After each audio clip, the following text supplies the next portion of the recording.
that historic, deadly winter storm and its impact on all of western New York. The city of Buffalo is digging out after several feet of snow blanketed cars, roads, and homes in what the state's governor has called the, quote, blizzard of the century. Officials in Erie County, which includes Buffalo, say the death toll there has risen to 34 people. Some of the victims were found in their cars or outside in the cold. Others suffering cardiac events from shoveling or blowing snow. Mona Kosar-Abdi joins us live now from Buffalo. So, Mona, there you are in the middle of what is a disaster zone of snow, something we aren't, you see bad snowstorms, but this is really, truly deadly. What more are we learning about the victims killed in this storm?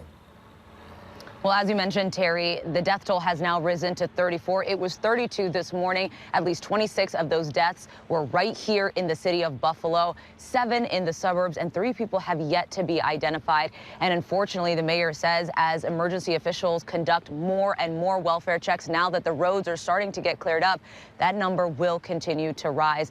And we're learning the names of some of these people. 22-year-old Andell Taylor, she was stuck in her car for 18 hours. She sent one final video to her family, and you could see her car surrounded in snow. I spoke with Sophia Clay, who her brother William Clay, a Buffalo native, she says it was his birthday on Christmas Eve, and right before he thought the storm was going to get bad, he went to the grocery store and he never made it home. And we've heard similar stories where these people grew up right here in western New York. They're used to heavy snowfall, but even they could not believe that these conditions got so bad. Terry. It's just tragic, Mona. There are still hundreds of power outages, we understand, when because of all this. So when are people expected to get their electricity back? There are over 800 people still without power. The mayor himself at one point was without power for 24 hours, but then there were people who were without power for 48, 72 hours. And so right now, still over 800 people are without power. Power crews are out on the streets. We see them, we see the trucks in full force. And the city says that they hope to have at least 95% of those outages restored by later today. And anyone who's had their power out for 72 hours can get reimbursed for any spoiled food or a medication that might have gone bad, Terry. Great. So in a little bit, we're going to talk with Buffalo's mayor. He says he hopes to lift the city's driving ban. People still asked to keep off the roads. So how are people getting around? How's that ban being enforced? Well, the ban that the mayor is talking about, the driving ban, was put into place because when we first got here on Sunday, the roads were so bad that people were using snowmobiles to get around. And as the plows were able to hit the roads and clear some of the roads, we saw some 4-lane roads go down to 1 lane, then 2 lanes. Right now, a lot of the main streets are starting to clear up, but that driving ban is still in place because they want emergency vehicles, essential vehicles, the snow plows, the power crew vehicles to be able to get around and restore power, do welfare checks. So he's hoping to ease it later today, but that driving ban is still in effect. Unfortunately, there's a lot of people that are still not adhering to it. The National Guard did send 100 military police officers, and also state police are in the area to enforce that driving ban, but people are so anxious to get out. A lot of people looking for their cars that were towed to different locations and trying to recover that. The grocery stores are opening back up, businesses are opening back up, and so that's why we're seeing a lot more cars on the road. Fortunately, a lot of the main roads now with the snow melting have cleared up. So, Mona, if I can ask you, you're reporting on the ground there, and we appreciate it, telling us about how people who live there are affected. What's it like to be there? How are you getting around? And you've been there for a couple of days now. What's it like for you? Mm-hmm.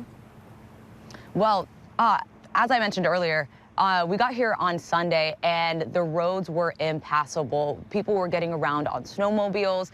We saw cars just abandoned in the middle of busy roads and intersections, and they were just buried in feet of snow. And so the conditions then were completely horrible, and that is why the driving ban was in place.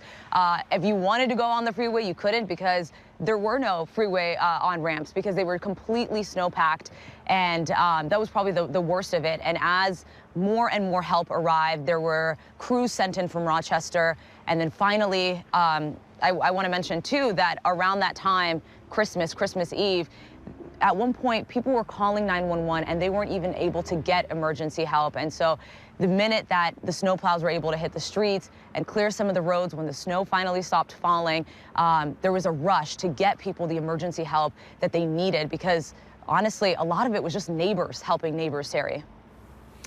And Mona, that's a vivid picture there, and we also see those cars abandoned around the city and around the region. What happens to all those abandoned vehicles on city streets? That is a good question. Well, I'm standing at a Tops supermarket parking lot. It is a popular chain around here, and this is actually one of the spots where tow trucks are taking the cars. They've tagged them with caution tape, and they've just dropped them off here. There's supposed to be a database where people can put their information in, their license plate, and they can find out where their car was taken to. We spoke with a few people that were out here trying to get their battery up and running again, and one person said they called the local police department and they were able to direct them here to go pick up their car. One guy said that the database that he was supposed to find his car wasn't going to be updated until Friday, and so him and his uncle just jumped in his car and they just started driving around the city, and they were finally able to locate their car here.